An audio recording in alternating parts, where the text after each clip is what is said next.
Consider some examples for groups. Show that the set Z of integers is an abelian group under the usual addition. Solution. We know that the set of integers contains 0, plus or minus 1, plus or minus 2, plus or minus 3, plus or minus 4, and so on. Closure property. It can be easily verified that for all a comma b belongs to Z, a plus b belongs to Z. Closure property. It can be easily verified that a plus b belongs to Z for all a comma b belongs to Z. Associativity.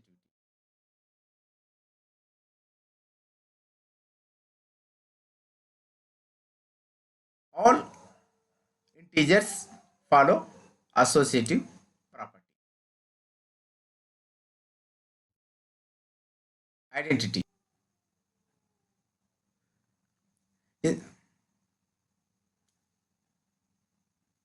In set of integers, we have the number 0. So 0 belongs to Z such that a plus 0 is equal to 0 plus a, that is equal to a for all a belongs to Z. Therefore 0 is the additive identity in Z. Inverse property. For a belongs to Z, there exists minus a belongs to Z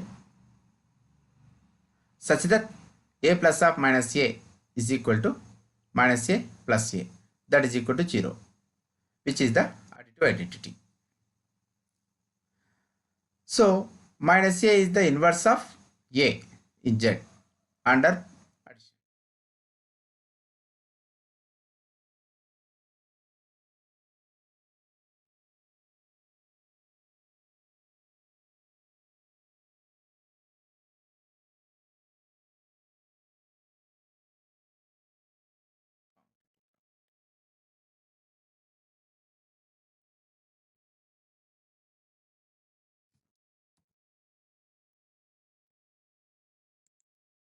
Now commutative property.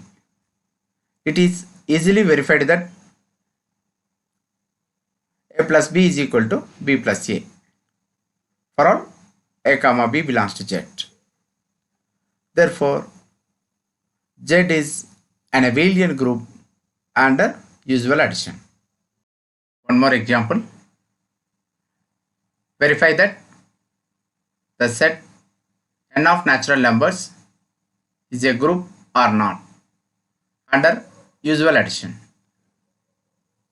Solution. We know that set of natural numbers consists of the numbers 1, 2, 3, 4 and so on. Closure property. It can be easily verified that n is closed under usual addition. Associativity. All natural numbers follow associative law under usual addition. Identity. A plus 0 is equal to 0 plus a, that is equal to a for all a belongs to n. But 0 does not belong to n. That is, additive identity does not exist in n. So identity property does not hold in n. So identity property does not hold in n. Therefore n is not a group under usual addition. In the next lecture, we will discuss different theorems on groups. Thank you.